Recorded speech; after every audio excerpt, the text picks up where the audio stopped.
I have 5 fun new romance reads, all under 250 pages. Why under 250 pages? Well, one of the most important criteria for me on what to read next is book length.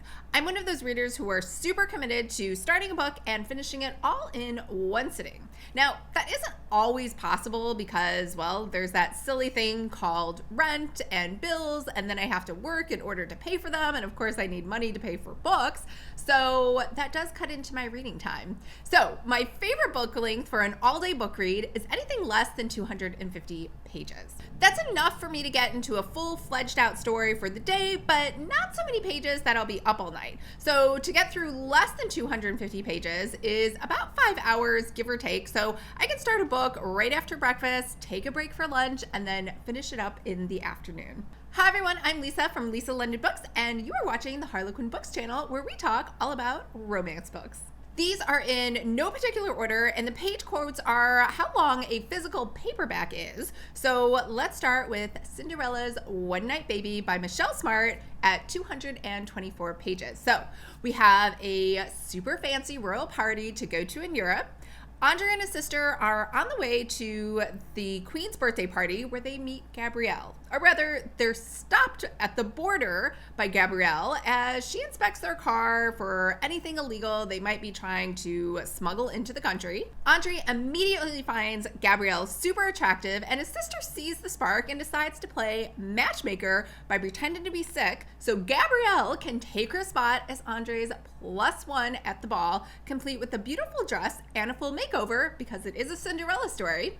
So the night goes so well that it turns into a one-night stand, and 9 months later, Gabrielle is now expecting. Next up is a love-inspired suspense, which means we have a lot of action along with a lot of sweet romance. So Kidnapping Cold Case by Laura Scott is 224 pages. And 10 years ago, JC was kidnapped, but she escaped. So she was never able to identify her attacker because she did have some post-traumatic amnesia. Now, JC was 16 at the time of the original attack, and a good Samaritan, Cash, happened to be nearby and help her. And both of them were inspired by the event and started working with law enforcement. Cash became a detective and JC a forensic artist. Fast forward to present day, and 2 more girls are kidnapped by what they believe is the same person who took JC 10 years ago and is actively trying to kidnap her again to finish what he started. So it's up to Cash to keep her safe and also to help jog her memory so they can finally ID the criminal. Expecting a Fortune by Nina Crespo comes in at 224 pages and is basically a modern day fairy tale. So Bea Fortune, yes, her last name is Fortune, opens her dream restaurant, Cowgirl Cafe in Texas. Well, let's back up. This is book number 3 of 6 in the Fortunes of Texas, where Bea's super rich uncle dies and leaves a fortune to each member of the Fortune family. Yes, pun intended.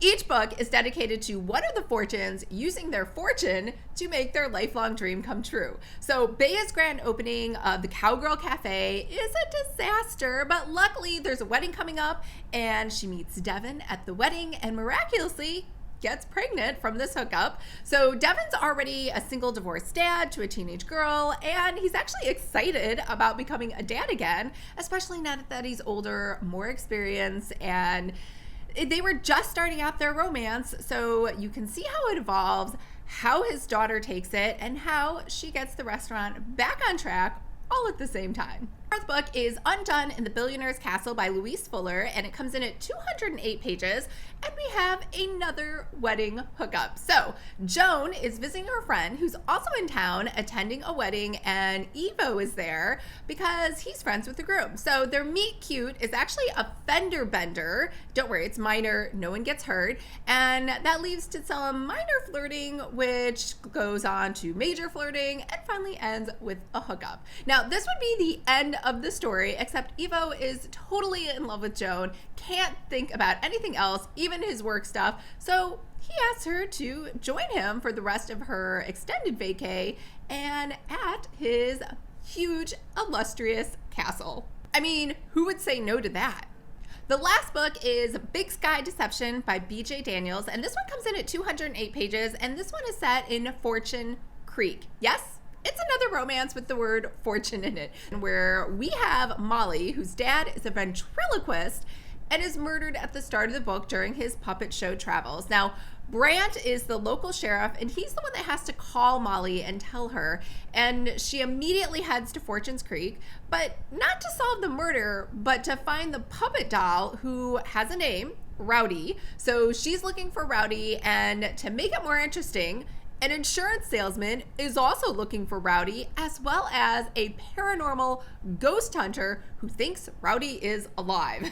But back to the romance. There are definitely sparks flying between Molly and the local sheriff. While he tries to solve the murder, she tries to find the puppet doll, and there's enough crazy drama going on in this book, along with the romance, that I guarantee you're not going to want to put this down until you get to the end. So that's a wrap on my 5 fun romance reads under 250 pages that I think you should check out for an all-day readathon.